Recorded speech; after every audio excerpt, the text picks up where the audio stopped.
Olá, pessoal. Bom dia, boa tarde, boa noite. Tudo bem com vocês? Eu sou o Bruno Cândido. Está no ar mais um Debatendo Circulando, seu podcast semanal de transportes. No podcast de hoje, teremos uma presença especialíssima e ouso dizer que não só especialíssima, mas como importantíssima. Não é só especial, mas é muito importante, porque, é claro, a gente vai discutir transportes, evidentemente, mas, antes de mais nada, quero passar, inclusive, o currículo desse parceiro, desse amigo, desse colega, companheiro de geografia. Ele é mestrando e licenciado em Geografia pela Universidade Federal da Fronteira Sul, lá em Chapecó. Então, essa apresentação é à distância, né? Nesse caso, não só pela quarentena, mas porque a distância física realmente já existe. E não, acho que eu não preciso falar que, assim como eu, ele adora transportes, ama transportes e gosta muito de rodoviário de passageiros, né, para dizer o mínimo. Então, quem que é esse cara? Para que eu não fique enrolando muito mais, quem é esse nosso mestre? João Henrique Ziller Lemos. Como que você vai? Tudo certo, Bruno, tudo certo. Obrigado aí pela oportunidade. É um prazer estar debatendo esse tema que a gente tanto gosta, né? E tão importante. Exatamente. Tema, assim, quase que uma paixão incompreendida, quase que um amor que a gente não consegue explicar, e quem nos conhece de fora fala como que eles conseguem. Enfim, né? A gente talvez faça um vídeo, um podcast explicando o que é ser um entusiasta dos esporte, né? Eu sempre brinco, né? É tão comum o pessoal gostar de moto, de carro, de barco, de avião, né? Mas eu tenho essa teoria que, pelo pessoal se estressar um pouco mais com o transporte coletivo por ônibus, acaba afastando um pouco dessa paixão aí, né? Mas é um tema muito a ser explorado ainda, sobretudo no caso brasileiro, que salvo regiões aí de exceção, o Brasil tem uma predominância do rodoviarismo, né? Então é um campo aberto a ser explorado, sobretudo dentro da geografia e ciências sociais afins, né? Pois é, né? Só para um dado interessante, assim, de que, por exemplo, na década de 70, 80, o transporte de passageiros no Brasil, pelo modo rodoviário, era quase 90%. Né? Então, era um restolho ali que viajava por transporte marítimo, transporte fluvial, né? E marítimo, inclusive, nem impossível, porque não existe cabotagem de passageiros, né? Aquela navegação no litoral com passageiros. E aéreo. Então é muito pouco, né? Claro que hoje isso mudou bastante, mas assim, de um jeito ou de outro, como o João já adiantou, o rodoviário é muito importante para o Brasil, né? E ele é um tema realmente pouco discutido, pouco debatido, né? A gente brinca, né, João, que é eu, você e mais 2 ou 3 aí, e olha lá. Sim, na geografia, exatamente. pelo menos, né? Na geografia, pelo menos, a gente não dá um time de futebol de salão, mas a gente vai tocando, cara. Não lota o ônibus ainda. Não, cara, a gente não carrega uma Kombi, se a gente for parar pra pensar. Com quem estuda assim, ônibus e tal, nesse Brasil. E falando isso, pessoal, a propósito, a gente vai debater a temática das cidades pequenas, que é outro tema também que a geografia não estuda, ao menos no volume que o João, sobretudo, né, mais até do que eu, acha ser o razoável, né, o mínimo razoável. Espero que o pessoal que estuda cidade pequena não bata a gente, muito pelo contrário, venha ajudar. Fala assim, olha, eu estudo, então está aqui meu trabalho, eu quero participar do podcast. Fique à vontade também, né? Sugestões, críticas, assim por diante. E não só a cidade pequena em si, porque não é necessariamente o nosso escopo de pesquisa, mas o transporte rodoviário de passageiros no Brasil. Ou seja, qual a importância do ônibus rodoviário para conectar esses municípios, né? Para que a gente consiga realmente ter uma coesão territorial, ter um conjunto de interações espaciais entre essas cidades. Então, João, eu vou começar te perguntando o seguinte: como eu já falei também, você é um cara que estuda cidades pequenas bem mais do que eu. Eu, de fato, fui acordar para esse tema muito mais tarde, até porque a minha realidade de cidade pequena aqui é muito distante, porque eu, morando em São Paulo e tal, pequeno para a gente aqui é um bairrozinho de 20 mil habitantes, se a gente considerar pequeno. Então, a minha trajetória de pesquisa é um pouco diferente da sua, né? E eu queria que você falasse um pouquinho da sua. Né? O que você fez, desde quando você mexe com transporte e assim por diante. Quando você entrou na faculdade também, enfim. Fica à vontade. Perfeito, perfeito. Bom, eu vou tentar ser sucinto nessa parte aí, porque o debate aí das cidades pequenas do transporte rodoviário de passageiros é um pouco longo, né? Mas, basicamente, eu sou egresso e atualmente mestrando numa instituição bem pequena, do ponto de vista de proporções, perto de outras federais da região sul. É a Universidade Federal da Fronteira Sul, que completou 10 anos de criação legal, ou seja, da lei, há pouco tempo, em 2019. Ela iniciou as atividades acadêmicas em 2010, né, e eu ingressei no curso de licenciatura em Geografia no ano de 2015. Me graduei no ano de 2019, né, quem tinha o diploma ainda, metade do ano passado, e ingressei na primeira turma do Programa de Pós-Graduação em Geografia, o PPGGEL, que, né, iniciou suas atividades em agosto de 2019. Então, é tudo bastante recente ainda, porque é uma região com pouca oferta de ensino público, né, pouca oferta de instituições de ensino superior gratuitas. Então, veio para suprir uma lacuna, e é uma universidade que surgiu dos movimentos sociais, basicamente, movimentos diversos, para ter um ensino superior gratuito, de qualidade, nessa ampla faixa oeste aí do sul do Brasil, né? É uma universidade federal multicamp, inclusive, né? Tem campus nas cidades de Laranjeiras do Sul e Realiza, no Paraná, Chapecó, em Santa Catarina, que é o campus sede com a reitoria, e também outros em Erechim, Passo Fundo e Cerro Largo, no Rio Grande do Sul. Então uma forma um pouco diversa de universidade federal, que vem dessa onda do reúne, de expansão do ensino superior pelo interior do país, certo? Bom, e aí? Como que eu começo a estudar transporte, né? Isso é engraçado porque eu descobri que dava para trabalhar isso na geografia lá na metade do curso. Eu sempre gostei de transporte, desde criança, tive afinidade com o tema, viajava bastante lá no norte do Rio Grande do Sul, afinal eu sou natural de Passo Fundo, mas eu fui descobrir relativamente recentemente o debate dos transportes.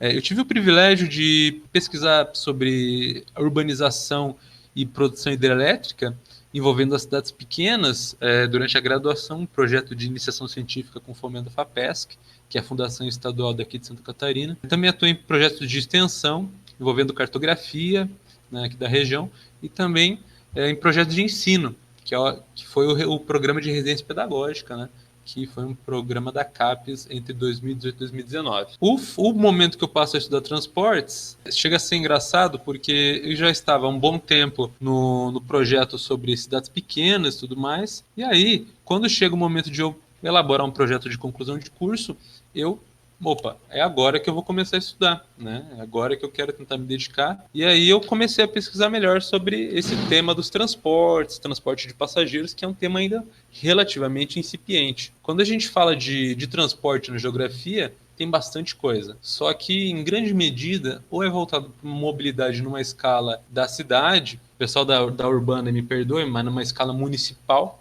né, intramunicipal, digamos assim, para a gente se referir ao espaço urbano, né, do município, e tem pouca coisa que debate no tema da região, ou a articulação entre as cidades, né, que é o transporte rodoviário intermunicipal, interestadual e internacional. E aí, nesse momento ali do trabalho de conclusão de curso, eu acabei fazendo um estudo comparativo entre duas cidades aqui da região, e aí consegui, né, também conhecer outros pesquisadores, né, como o caso do Bruno, né, que organiza esse podcast, e também consegui avançar para a pesquisa que eu faço atualmente no mestrado. Então essa foi um pouco uma trajetória relativamente recente de estudar os transportes, mas justamente por não ter, inclusive, componentes curriculares na graduação que falam do transporte. Algumas instituições têm algum componente curricular que debatam isso e tal, mas é algo ainda pouco difundido, né? E não que eu defenda uma ideia de geografia das coisas, mas o tema da circulação vem lá dos clássicos, só que ele é pouco difundido num sentido de definir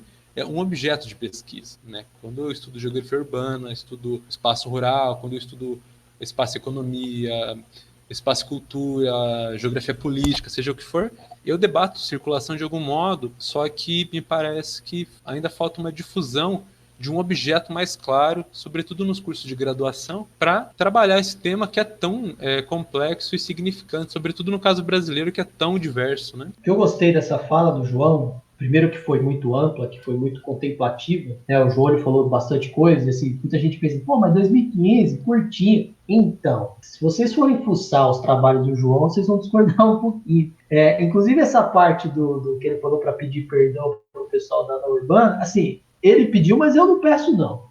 Eu vou ser bem sincero por um motivo muito simples. O João ele tem total razão quando a gente fala que o que a gente teve de transporte hoje a rigor, né, considerando circulação de pessoas, foi no interior das cidades mesmo. Então, é um estudo aqui em São Paulo, né, alguma coisa aqui sobre o nosso metrô, por exemplo, sobre o CPTM, ou alguma coisa, por exemplo, sobre transporte público na região metropolitana de Florianópolis, né? Então, a gente teve essa série de estudos, mas algo que discuta a articulação, né, aquilo que o Roberto Lobato Corrêa fala de interações espaciais entre um município e outro, a gente não teve, né? Então, o João está começando, eu estou começando também, né? Eu tenho um bocadinho a mais de tempo de casa que o João, mas assim, tudo no seu princípio, né? A gente não tem uma fonte de estudos, uma agenda de estudos, melhor dizendo, consolidada há 20, 30, 40 anos. E aquilo que ele falou, pessoal, né, que eu acho muito importante reforçar, a circulação na geografia vem desde os clássicos. Então, se a gente pega lá os primeiros geógrafos que ajudaram na fundação da geografia enquanto disciplina acadêmica, o Friedrich Ratz, o Paul Vidal de Lavache, eles já estão falando de circulação. Eles estão falando de um fenômeno que, inclusive, na própria Europa, não era tão antigo, no sentido de a gente analisar, por exemplo, as novas estruturas, né? Se a gente for pensar, por exemplo, que o motor a combustão ele é da segunda Revolução Industrial, em 1840, 1850, e que, portanto, o Ratzel vai iniciar os seus primeiros estudos de geografia em 1880, são 30 anos, né? Percebe? Então, o tema da circulação ele também era bastante presente na época, e ele vem sendo presente de lá para cá. Só que a geografia, é algo que eu e o João até militamos, não acompanhou esse processo com a mesma força, vamos dizer assim, né? Na ausência de um termo mais adequado, não pegou o mesmo entusiasmo, por exemplo, de outros grandes temas da geografia. Bom, então gostei bastante do que o João falou. Ele, inclusive, já trouxe o fato de que por ele ser de Chapecó, perdão, por ele ser de Passo Fundo, estudar em Chapecó, e ele falou, por exemplo, dos outros dois campi da fronteira sul do Paraná, por exemplo, um deles em Realeza. Resumindo, ele está falando de um universo de cidades pequenas. A exceção de Chapecó e Passo Fundo, que são cidades médias, ele está falando de um grande universo de cidades pequenas.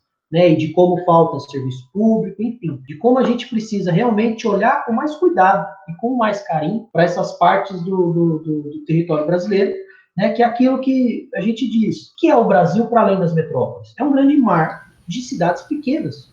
Acho que é basicamente isso, né, João? É exatamente isso, Bruno. E só alguns dados aí bastante interessantes. Eu tô com a estimativa populacional do IBGE de 2019, super recente. E olha só, o Brasil tem um universo de 5.570 municípios.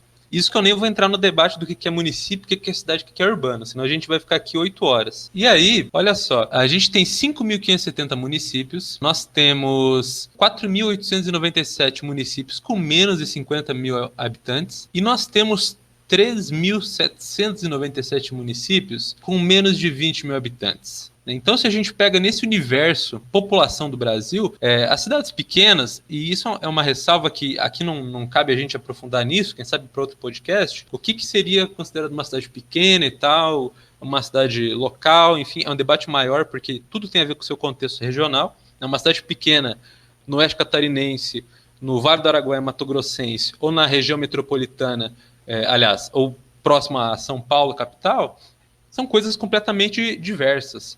Né, mas se apropriando apenas da questão quantitativa, nós temos um universo gigantesco, com uma disparidade de infraestrutura, de população, de realidade socioeconômica, de dependência de produção industrial, agroindustrial, seja o termo que for, muito diverso. Então aí que está esse grande campo de exploração ainda das cidades pequenas ou das pequenas cidades, né? O que menos importa aqui é como a gente chama, mas a realidade que a gente quer objetivar na análise, que é essa realidade desses centros com esses papéis relativamente reduzidos do ponto de vista da rede de cidades que conformam o território brasileiro. Então, 5.570 municípios é muita coisa. E o valor de quase 3.800 municípios com menos de 20 mil habitantes é o verdadeiro mar de cidades pequenas. Pois é, gente, eu acho que o que o João falou, eu só reitero assim embaixo, porque realmente a gente está lidando com uma realidade de que as metrópoles, né, e as cidades grandes, e até as cidades médias mesmo, acima de 200 mil, 300 mil habitantes, elas não são maioria, né? Definitivamente. Poxa, veja, o João falou que são quase 4 mil com menos de 20 mil habitantes. 4 mil cidades. É muita cidade. Então, para cada 5 cidades brasileiras, 4 não tem 20 mil habitantes. Né? Então, essa é uma realidade muito interessante. João, falando em cidade pequena, né, em cidade média também. No seu TCC, você estudou, né, os papéis urbanos e o transporte rodoviário nas cidades de Chapecó, né, oeste de Santa Catarina, muito conhecida até nacionalmente por conta da Chapecoense, assim por diante, né, uma grande produtora de gêneros agropecuários, sobretudo suínos e aves, e de São Miguel do Oeste, que está a oeste de Chapecó, quase próximo à fronteira com a Argentina, que é uma cidade pequena, né? Chapecó tem ali os seus 220, mais ou menos 225 habitantes, me corrija inclusive se eu estiver errado, e São Miguel do Oeste tem menos de 80 mil, se minha memória não falha. Então, eu queria que você comentasse um pouquinho sobre essas duas, basicamente, mas sobre o transporte rodoviário de passageiros nelas. E aí, quando eu digo transporte rodoviário de passageiros, João, fique à vontade para falar tanto do interestadual, né, de algumas ligações que vão para Paraná, São Paulo, próprio Rio Grande do Sul, Mato Grosso, assim por diante, como da operação, por exemplo, de São Miguel do Oeste para cidades vizinhas e assim por diante. A palavra é sua, João, fica à vontade. Então, no trabalho de conclusão de curso, eu busquei fazer no início não era necessariamente um estudo comparativo, mas acabou se tornando, embora eu não explore tanto essa perspectiva e essa nomenclatura. E aí, só para a gente situar, Chapecó hoje, né, na leitura especializada aí do campo do espaço e cidades, Chapecó pode ser lida como uma cidade média, território que aglomera e aglutina uma série de complexidades e uma combinação bastante específica em relação à população, em mercado consumidor, em serviços, em infraestrutura, no papel que a elite regional tem, na questão agroindustrial que é muito forte. E Chapecó, ele é um centro regional bastante significativo do ponto de vista de canalizar uma série uma produção de toda a região, porque é uma porção do estado catarinense que tem uma densidade muito grande de centros urbanos. Então, Chapecó, não somente por isso, que é uma cidade média, mas é um espaço urbano um município que possui aproximadamente 220 mil habitantes. Estou trabalhando com dados estimativos do IBGE de 2019. E São Miguel do Oeste, por sua vez, entendida, né, eu entendo como uma cidade pequena, além do seu porte pelas suas questões de funções administrativas e tudo mais, como a gente pode ver no estudo do REGIC do IBGE, o Região de Influência das Cidades, é uma cidade que tem aproximadamente 40.500 habitantes. Isso 2019. Nesse trabalho de conclusão de curso, a primeira coisa que eu queria fazer é a gente entender como que o transporte rodoviário interestadual de passageiros se configurava. Só para a gente reiterar, o transporte rodoviário de passageiros por ônibus, seja ele ônibus rodoviário, que é o que tem poltrona, cortina, mais conforto e etc., os ônibus maiores e mais complexos, é uma coisa, né? Existe também os ônibus urbanos, que são incluídos nesse rol do transporte rodoviário de passageiros, né? E, bom, o transporte rodoviário de passageiros ele é regulado conforme a abrangência, né? Então, ao intermunicipal, que cada estado do território brasileiro regula, e ao interestadual, que foi o que eu enfoquei, sobretudo pela acessibilidade dos dados e pelo que eu queria analisar. Então, eu trabalhei com o transporte regulado pela Agência Nacional de Transportes Terrestres, a ANTT, e aí eu queria entender como que ele se configurava na região oeste, porque eu peguei duas cidades de portes distintos, Chapecó e São Miguel do Oeste, e, sobretudo, são duas cidades que estão numa situação geográfica, resgatando um conceito lá da uma geografia clássica, a noção de situação geográfica, e são duas cidades que estão no entroncamento rodoviário bastante significativo. Porque aqui, só para relembrar também, é uma região de uma reocupação do território relativamente recente. Chapecó foi criada oficialmente em 1917 enquanto município, e São Miguel do Oeste é de 1953. Então, são realidades, são cidades que eu acredito ainda estarem num processo de consolidação do ponto de vista espaço-temporal, né? São realidades relativamente recentes, se a gente comparar, por exemplo, com a rede urbana do Sudeste brasileiro, com a rede urbana do litoral catarinense, enfim, né? Bom, analisando essas duas cidades, elas estão em trocamento rodoviário bem significativo, porque Chapecó é atravessada por algumas rodovias bem importantes, né? Nós temos a BR-282, que também é articulação São Miguel do Oeste, e nós temos rodovias longitudinais que ligam, né, no sentido norte-sul. São Miguel do Oeste tem a BR-163, que é uma rodovia super importante, né, do ponto de vista econômico de toda essa grande faixa oeste brasileira. E Chapecó, embora não tenha uma rodovia norte-sul tão significativa, ela aglutina muitos fluxos do sul do Brasil. Então é um ponto de passagem quase que obrigatório para boa parte do Paraná para ir para o Rio Grande do Sul e vice-versa, né? E mesmo de toda essa grande faixa oeste para ir ao litoral catarinense, ao estado do Paraná. São Miguel do Oeste e Chapecó são 2 cidades nessa condição. E aí são 2 cidades que te apresentam uma quantidade de serviços bastante significativa. E aí eu queria analisar como que se configuravam esses fluxos, quais eram os principais destinos, as razões de existirem esses fluxos, e aí eu cheguei em 3 aspectos fundamentais na conclusão. Tanto Chapecó como São Miguel do Oeste apresentam permanências da formação socioespacial da região sul do país, né, sobretudo dessa faixa de reocupação recente. Classicamente se fala de regiões de colonização que, prioritariamente, por uma perspectiva etnocêntrica, receberam migrantes de ascendência europeia, porque esse era o desejo daquele contexto, dos governos daquele contexto lá dos anos 30, 40, embora Chapecó seja anterior, mas a colonização se intensificou nos anos 1930. São Miguel do Oeste posteriormente. Porque olha só, até a década de 1950, praticamente todo o oeste catarinense era Chapecó. Isso é uma área gigantesca que a gente pode considerar aí que dá aproximadamente 13.719 km². Isso até o ano de 53, quando Chapecó teve as primeiras fragmentações. Enfim, e aí, essas permanências aí que eu falo, são linhas de ônibus que ainda hoje são operadas, que se sobrepõem aos eixos de migração que existiam originalmente. Basicamente, muito sucinto, eu vou falar que era o pessoal que saía lá do Rio Grande do Sul, de modo geral, e de outras partes do sul do Brasil, mas sobretudo do Rio Grande do Sul, e migrava para o oeste catarinense, para o oeste e sudoeste do Paraná, para viver, né, para comprar terra, para, enfim. Né? Então, esses serviços, eles andam lado a lado com a expansão da rede urbana, ou melhor dizendo, da rede de cidades dessa grande faixa oeste do sul do país. Então esse foi um elemento que eu identifiquei. São linhas que desdobram de questões fundamentais da constituição geohistórica dessa região. Né? Então, por exemplo, por que eu não tenho um serviço regular de ônibus de Chapecó para Alegrete, que é a região da Campanha Gaúcha? Mas sim, tenho vários horários para o norte gaúcho, não só pela proximidade, claro, para a região de Caxias do Sul, para a região de Passo Fundo, né? Ou então para o oeste do Paraná. É um dos elementos que eu identifiquei.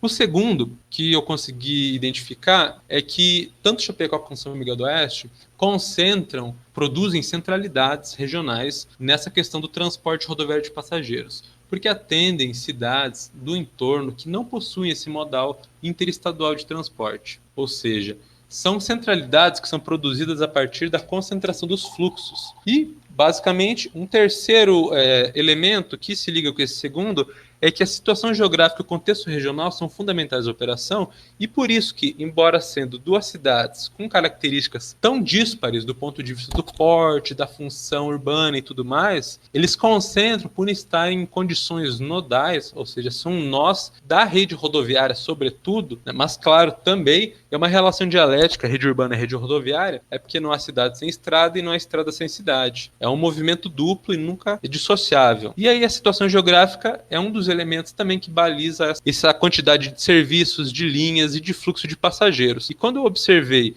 os destinos, né, ainda hoje eles reiteram essa relação de migração. Como vocês veem no mapa, tanto Chapecó quanto São Miguel do Oeste são cidades que mantêm ainda uma articulação muito intensa com essas áreas de origem e destino do movimento de passageiros e do movimento dos migrantes, melhor dizendo. Além, claro, da conexão interestadual com os centros decisórios, centros econômicos como Porto Alegre, Curitiba e São Paulo, sobretudo. E, além disso, o Bruno estudou isso de uma forma muito bacana, excelente, aprofundada na dissertação de mestrado. Os fluxos, quando a gente vai para além das cidades que mais têm passageiros, eles se cruzam com os eixos de migração do pessoal da região sul para o Mato Grosso, para o estado do Tocantins, para o estado do Pará, do Maranhão, estado de Goiás, e aí vai indo, Mato Grosso do Sul. Né? Então, foi um pouco disso, né, desse trabalho e também um esforço inicial de refletir o transporte rodoviário de passageiros nesse trabalho de conclusão de curso. Como a gente sabe, tem as limitações de questão teórica, de questão de tempo, né, que a gente vai aprofundando aí, não só na pesquisa mesmo de mestrado, mas debatendo com os colegas, e podcast me parece um espaço sobremaneira relevante para a gente fazer isso. Só para retomar o que o João falou, que foi interessantíssimo nesse finalzinho, né, não há cidade sem estrada e não há estrada sem cidade. Isso não é nada óbvio, porque se a gente pensar do ponto de vista da metodologia filosofia da geografia, como que nós conseguimos dar conta de explicar esse processo? É aquela pergunta clássica, quem veio primeiro? Né? Veio a estrada primeiro? Veio o caminho primeiro? Ou veio a cidade primeiro? O lugarejo, a vila, o que quer que seja? Então é uma frase muito boa, pessoal, e que mostra para todos nós, de uma maneira muito clara, que é muito importante a gente estabelecer de maneira segura, sobretudo, né? Segura que eu digo não só no sentido da segurança operacional, né? Mas segurança que eu digo também no sentido da fluidez, né? Da capilaridade, ou seja, até onde vai, né? As possibilidades, no sentido de assegurar o atendimento, né? Aquilo que eu e o João discutimos também bastante, a função social. Por que que o ônibus tem que ir naquela cidade de 2.000 habitantes? Né? Por que que o ônibus tem que atender um município com 800 habitantes? Né? Por que tem que ser criada uma linha, nem que saia uma vez por dia de manhã e uma vez por dia à noite, né? Ida e volta apenas, entre duas cidades com 15.000 habitantes. Então, quando ele fala não há cidade sem estrada, não há estrada sem cidade, a gente está falando disso, né? O João, ele acaba realçando que o transporte rodoviário, ele é importantíssimo num país como o nosso, sobretudo para cidades menores. Por quê? Pessoal, o que eu até falei em outros podcasts, né? As empresas praticam muito a chamada seletividade espacial. Elas escolhem onde elas querem atuar, onde elas querem estar, lucrar e assim por diante. Diante disso, pessoal, o que a gente pensa? Bom, cidades como São Paulo, Curitiba, Brasília, Goiânia, Recife, Fortaleza, Belém, Salvador, Manaus, têm aeroportos grandes. Alguns deles são até aeroportos internacionais. Então você tem uma opção. O João citou, né? Realeza. Eu me lembro, por exemplo, de cidades aí do tamanho de Capitão Leônidas Marques, no sudoeste do Pará, que também passou por esse processo que o João citou, de migração de gaúchos para o oeste do Paraná e para o oeste de Santa Catarina. É um município, por exemplo, como Dionísio Cerqueira, que está na fronteira com a Argentina. Pessoal, pergunta boba. Existe realmente fluxo que consiga alimentar um transporte aéreo de grande capacidade, de grande intensidade? Vocês imaginam, por exemplo, Dionísio Cerqueira tendo 10 voos diários para São Paulo? Não tem. Por quê? Porque Dionísio Cerqueira, longe de qualquer desrespeito aqui, o João, inclusive, me conhece, ele sabe que eu não faria isso. Mas é porque não existe uma população grande para gerar essa demanda. Tudo bem? Então, o João falou, eu achei excelentíssimo essa fala. Realmente, nós não temos cidades sem estradas e não há estradas sem cidade. Por isso, da importância do serviço para ligar uma na outra. Esse serviço pode ser de cargas, né, como eu e o Thiago, por exemplo, debatemos no podcast número 2, e o serviço de passageiros, que eu e o João debatemos e continuaremos debatendo, né, João? E isso é um fato, Bruno, porque enquanto você falava, eu vou pegar o exemplo, por exemplo, de Dionísio Cerqueira, que você acabou de comentar. E para quem não conhece, Dionísio Cerqueira é uma cidade bastante particular, né, que faz uma tríplice fronteira aqui na região sul. Ela faz fronteira com Bernardo de Irigoyen, que é na Argentina, faz também fronteira com Barracão, no estado do Paraná, né? Então é uma cidade que tem uma fronteira tríplice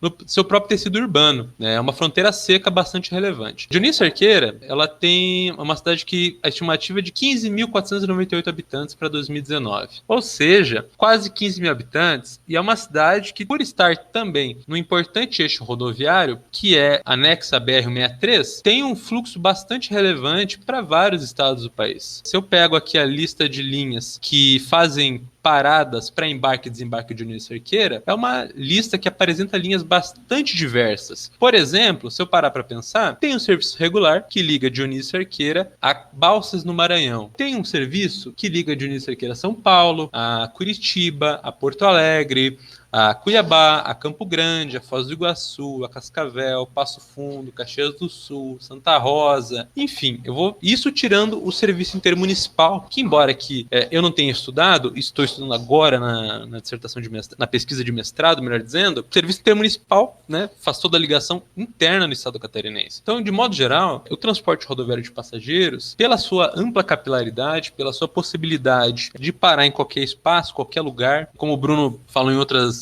ocasiões, seja estrada de cascalho, de barro, de lama, de asfalto, de calçamento, seja o que for, consegue fazer essa parada. E daí a função social, quando a gente pensa na quantidade de cidades que existem no Brasil, na quantidade diversa de cidades e de realidades socioespaciais. Então, a partir do transporte rodoviário de passageiros, que sim tem diversos problemas mas que não tornam não observável e não louvável os seus benefícios, né, são elementos que tornam ele, sobretudo, importante para a conexão dessas cidades pequenas, desses centros urbanos de menor relevância. Gente, estamos tendo a oportunidade de ter uma aula, não só sobre cidades pequenas, não só sobre o sul do Brasil, mas como também ter uma aula de geografia brilhante.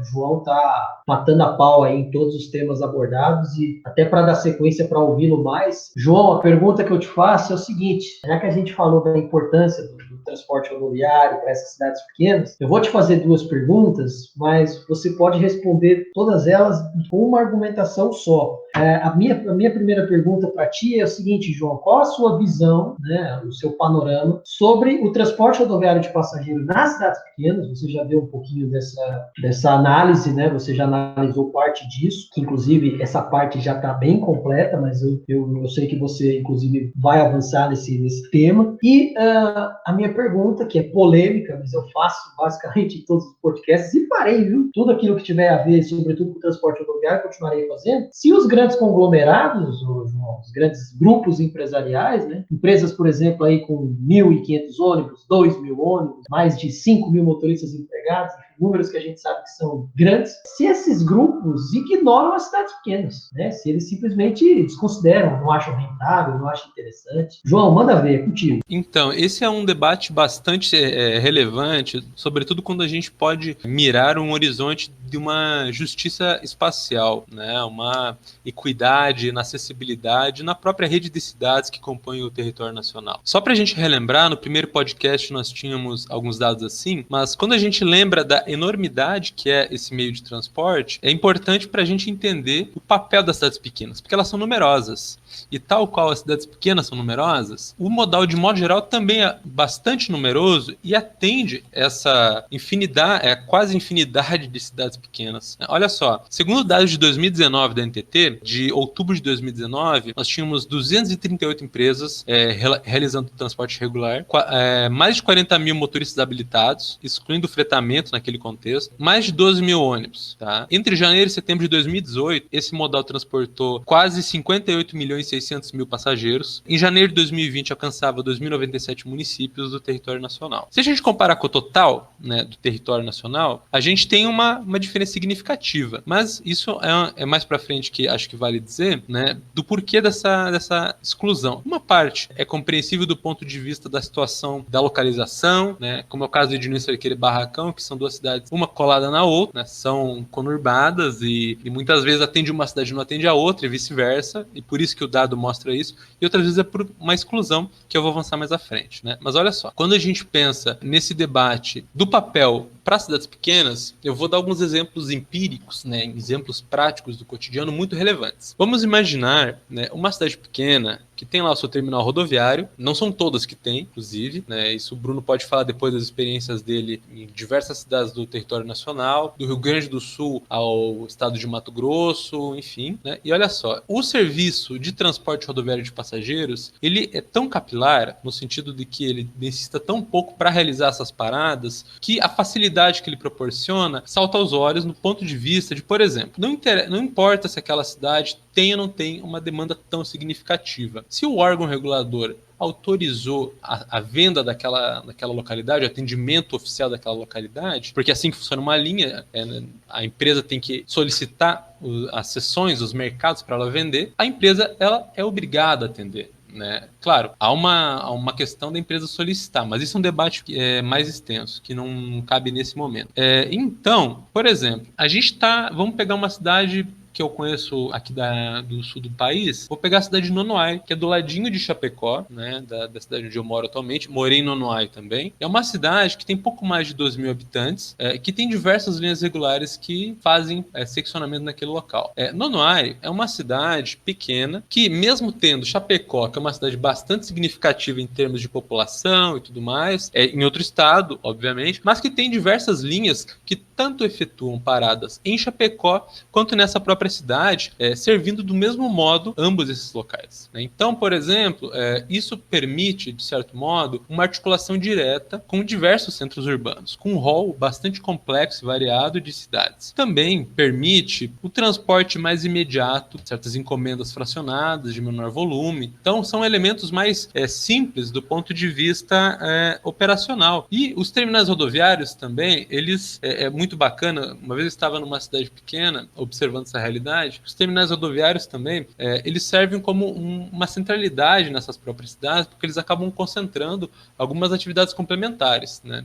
Isso, na realidade, são mais observações pessoais que eu faço, porque uma ampla quantidade dessas cidades que a gente menciona não possuem, digamos assim, um comércio tão consolidado, em tão amplo volume, né? E o serviço de transporte rodoviário, ele acaba servindo de suporte para a própria articulação desse comércio local. Não que o transporte nunca é um fim em si mesmo, mas sim ele é uma possibilidade de acessibilidade. E daí a importância de se debater uma regulação justa e equânime, né? Então, quando nós vemos um contexto de um Estado cada vez menos responsável para as realidades mais periféricas do ponto de vista social, a gente tem que sempre ressaltar esses pontos positivos e defendê-los, né? Porque há um interesse muito grande, por exemplo, em desregulamentação do setor, o que poderia influir, talvez, num acréscimo de custo para o atendimento dessas cidades que apresentam uma demanda reduzida. O Bruno, inclusive, pode debater melhor esse tema depois. Ponto. Esse é o papel inicial aí que eu penso. Sobre a questão dos grandes conglomerados, eu tenho as minhas dúvidas se eles ignoram. São alguns pontos. Primeiro,